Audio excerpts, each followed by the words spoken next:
হ্যাঁ, আসসালামু আলাইকুম। সো আজকে আমাদের কাছে সন্ধ্যার পরেই অর্থাৎ একটু রাত হয়ে গেছিলো তখন তখন প্রায় ৮টা বাজে, রাত ৮টা বাজে। তখন আমাদের কাছে একটা মাদারবোর্ড আসছিল। এটা হচ্ছে গিগাবাইটের B450M এইচ অর্থাৎ এইচডিএমআই সহ। এইচ থাকলে তো এইচডিএমআই সহ হয়। তো এইটা হচ্ছে AMD সিরিজের Ryzen 5 3300G। তো এই মাদারবোর্ডটা আসছিল অলরেডি এখন রানিং আছে। এটা প্রবলেম ছিল হচ্ছে ডিসপ্লে আসে না, অর্থাৎ প্রসেসর হিট হয় না।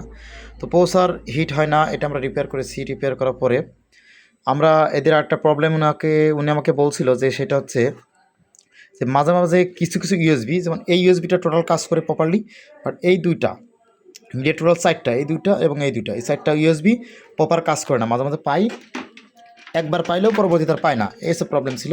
তো এটা ইনশাল্লাহ ইউএসবি আইসিগুলো চেঞ্জ করেছি এবং প্রপার এখন কাজ করবে।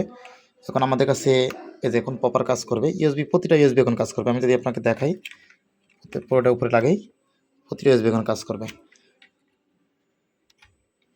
প্রতিটা ইউএসবি কাজ করবে। এখন আর কোনো প্রকার কোনো ইউএসবি মিস করবে না।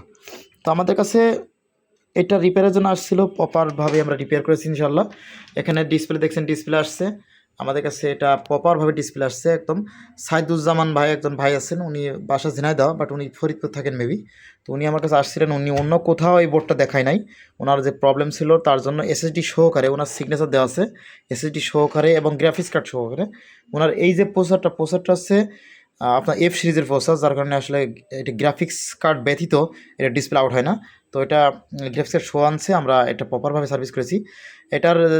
এটার প্রবলেম যে প্রথম যে ছিল, যেটা প্রসেসর হিট হয় না, এটা সেকেন্ডারি যে ভোল্টেজটা আছে, ভোল্টেজ মিসিং ছিল, 1.0 ভোল্টেজ মিসিং ছিল, এটা ভিসিসি ভোল্ট আর কি। আর এটা রিপেয়ার হওয়ার পরে দেখা যায় যে ইউএসবি যে প্রবলেমটা, সেই ইউএসবি প্রবলেমটা আমরা রিপেয়ার করে দিয়েছি। এর পাশাপাশি এক কথা বলতে গেলে বোনাস হিসেবে করে দিয়েছি। অনেকেই দেখা যায় যে ছোটোখাটো যে কোনো সমস্যার কারণে পাঠিয়ে থাকলেও পরবর্তীতে যদি কোনো একটা সমস্যা পাশাপাশি আমরা পাই, পরবর্তী সেটা আমরা মোটামুটি বলতে গেলে ফ্রি করে দিই। অনেক সময় দেখা যায় যে আমাদের পার্টস বেশি লাগলে 100-200 টাকা বাড়িয়ে আমরা কিন্তু কাজটা করে দিই। তো এরকম যদি আপনি কোনো মাদারবোর্ড, ডেস্কটপ মাদারবোর্ড বা laptop motherboard, graphics card repair করতে চান, আমাদের কাছে পাঠাতে পারেন। আমরা একটা গ্রাফিক্স কার্ড, আমাদের একটা ভিডিও অলরেডি দিয়েছিলাম, যে আপনার গতকালকে একটা ভিডিও দিয়েছিলাম, আজকে একটা ভিডিও দিয়েছি, যে আপনার হচ্ছে একটা গ্রাফিক্স কার্ড পাঠিয়েছেন একজন চাঁদপুর থেকে একজন ভাই। তো ওনার এই গ্রাফিক্স কার্ডটা আমরা অলরেডি রিপেয়ার করে ফেলেছি ইনশাআল্লাহ। ওইটা প্রপারলি রিপেয়ার হয়েছে আশা করি। ওইটার একটা ভিডিও ইনশাআল্লাহ আমরা দিব, একটু চালিয়ে দিব যে গ্রাফিক্স কার্ডটা ভালোভাবে চলছে কিনা, একদম চেক করে তারপরে আপনাদেরকে একটা ভিডিও আমরা ইনশাআল্লাহ দিব।